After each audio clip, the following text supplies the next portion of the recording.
Hi friends, मी विठ्ठल जोशी। या व्हिडिओमध्ये आपण नागपूर कृषी आयुक्तालयामध्ये कृषी सहाय्यक या पदासाठी जी जाहिरात आलेली आहे त्या जाहिरातीची माहिती पाहणार आहोत।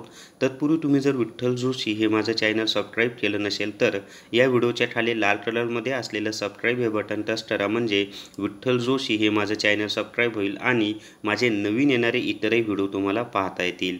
तर नागपूर कृषी आयुक्तालयामध्ये कृषी सहाय्यक या पदासाठी जाहिरात आलेली आहे आणि याचं फॉर्म कधी भरायचे वगैरे याची आपण माहिती पाहूयात।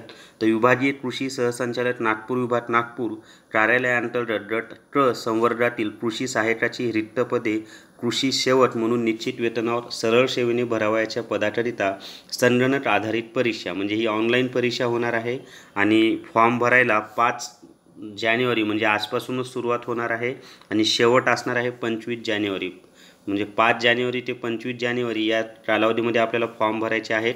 प्रवेशपत्र ऑनलाईन कधी प्रिंट काढायची त्याची माहिती अजून दिलेली नाही आहे, किंवा जी परीक्षेचा दिनांक असेल तोपर्यंत तुम्ही काढू शकता आणि ऑनलाईन परीक्षेचा दिनांक महापरीक्षा पोर्टलवर जाहीर करण्यात येईल।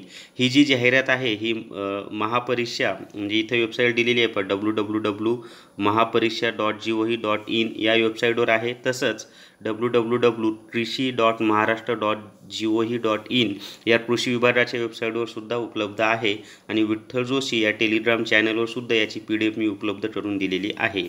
आता जागा किती आहेत त्याची माहिती पाहूयात आपण। तर नागपूर कृषी विभागाच्या नागपूर कृषी आयुक्तालयाच्या अंतर्गत एकूण 18 जागांसाठी ही जाहिरात आलेली आहे आणि 118 नुसते 18 नाही 118 जागांसाठी ही जाहिरात आलेली आहे 118। आणि मग कोणत्या कॅटेगरीसाठी किती जागा आहेत त्याची आपण माहिती पाहूयात।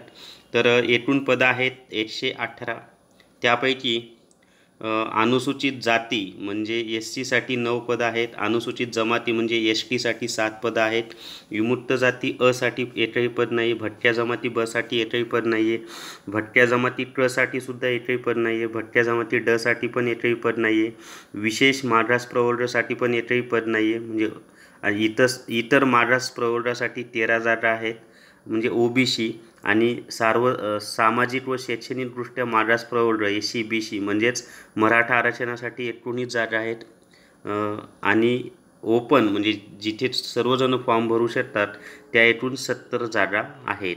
तर SC साठी 9 आहेत, ST साठी 7 आहेत, OBC साठी 13 आहेत, मराठा आरक्षणासाठी 19 आहेत आणि ओपनसाठी 70 आहेत। तिथे सर्वच जण फॉर्म भरू शकतात आणि यासाठी जे वय आहे ते 1 जानेवारी रोजीचं वय मोजलं जाणार आहे। ओपनसाठी 38 आणि इतरांसाठी SC ST साठी 43। आणि बाकीची जी शैक्षणिक पात्रता आहे ती आहे कृषी पदवी किंवा डिप्लोमा झालेला असेल कृषीमध्ये तरी चालेल, अशी पात्रता दिलेली आहे। आणि बाकी जी डिटेल्स आहे ती मी कोल्हापूर आयुक्तालयाचा जो माझा व्हिडिओ आहे त्याच्यामध्ये खूप डिटेल्समध्ये व्हिडिओ बनवलेला आहे आणि व्यवस्थित माहिती दिलेली आहे, तर तो व्हिडिओ पहा, म्हणजे बाकीची माहिती सारखीच आहे, फक्त जागांमध्ये फरक आहे। म्हणून आता बाकीच्या जाहिरातींमध्ये मी फक्त जागांची माहिती देणार आहे। तर कोल्हापूर आयुक्तालयाचा जो व्हिडिओ आहे काल मी अपलोड केलेला तो तुम्ही पाहून घ्या, त्यामध्ये डिटेल्समध्ये माहिती दिलेली आहे। तर या व्हिडिओमध्ये एवढीच माहिती की नागपूर कृषी आयुक्तालयाच्या अंतर्गत 118 जागा आहेत आणि आजपासून फॉर्म भरायला सुरुवात झालेली आहे। हा व्हिडिओ तुम्हाला आवडला असेल तर तुमच्या मित्रांसोबत इतर व्हॉट्सअप ग्रुपवर आणि टेलिग्राम चॅनलवर हा व्हिडिओ जास्तीत जास्त शेअर करा आणि विठ्ठल जोशी हे माझं चॅनल सबस्क्राईब करा। Thank you very much.